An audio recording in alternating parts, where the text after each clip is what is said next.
এখনই এখন কি মনে হয় না যে আপনার রেস্ট দরকার বা আপনার মাঝে মাঝে রেস্ট নেই, মাঝে মাঝে আবার এই কর্ম করি। মাঝে মধ্যে যুদ্ধে বেরিয়ে যান, মাঝে মধ্যে একটু রেস্ট নেন। 80 বছরের একজন মুরব্বী, সেই বয়সের একজন মুরব্বী, সে এখনো সুই সুতা বিক্রি করে। বয়স্ক ভাতা পান কত কত পান? 3 মাসে 1800। 3 মাসে 1800 টাকা পান। তো বন্ধুরা, এই 3 মাসে 1800 টাকা দিয়ে একটা মানুষের জীবন চলতে পারে না। তার শেষ বয়স, তার ওষুধ কেনা লাগে, তার জীবন বাঁচাতে অনেক খরচ হয়। তো এই 1800 টাকা দিয়ে তার জীবন চলার কথা না। সে এই শেষ বয়সেও সে সুই সুতা বিক্রি করে সে জীবন ধারণ করছেন। আমরা চাই যে এইসব মানুষদের জন্য যারা শেষ বয়সে সুই সুতা বিক্রি করে জীবনকে বাঁচানোর জন্য পাড়ায় পাড়ায় মহল্লায় মহল্লায় গিয়ে তারা এখনও পরিশ্রম করে, কিন্তু তাদের তো এখন পরিশ্রম করার কথা না।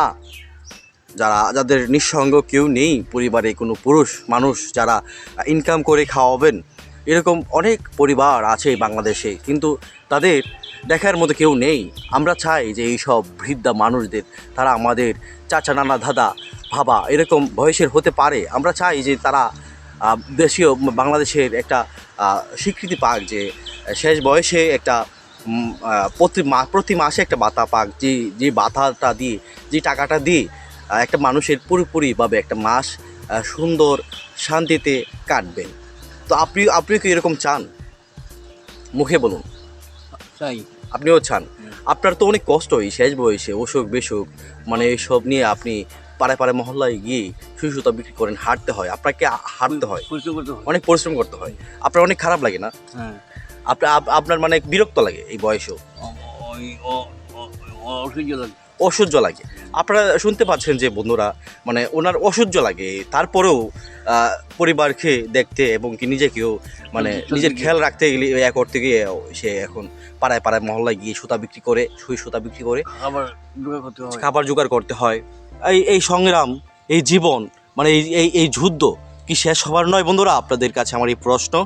আমার প্রশ্নটা শুধু আপনাদের কাছে না, বাংলাদেশের প্রত্যেকটা মানুষ এবং কি প্রশাসনের কাছেও, যারা আছেন দায়িত্বরত বাংলাদেশের বিশেষ বর্তমানে সচিবালয়ে যারা আছেন এবং কি উপদেষ্টাদের কাছেও আমার এই আবেদন থাকবে যে এই শেষ বয়সের মানুষদের জন্য কিছু একটা করার জন্য আমার আবেদন, অকুল আবেদন।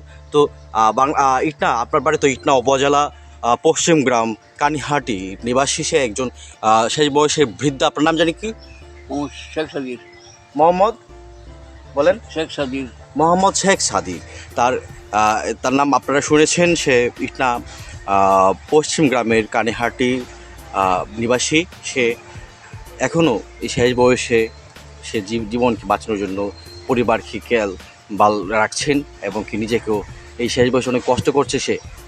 তো ইটনার নির্বাহী অফিসার মহোদয়ের কাছে আমি আবেদন, মানে বিশেষ আবেদন রাখবো যে ওনাকে এইসব মানুষদেরকে একটু দেখভাল রাখার জন্য, ওদেরকে একটু খেয়াল রাখার জন্য, ওদের জন্য একটা কিছু করার জন্য। ওকে বন্ধুরা, ভালো থাকবেন। আপনি একটা সালাম দিয়ে শেষ করবো। আপনি সালাম দেন একটা। আসসালামু আলাইকুম।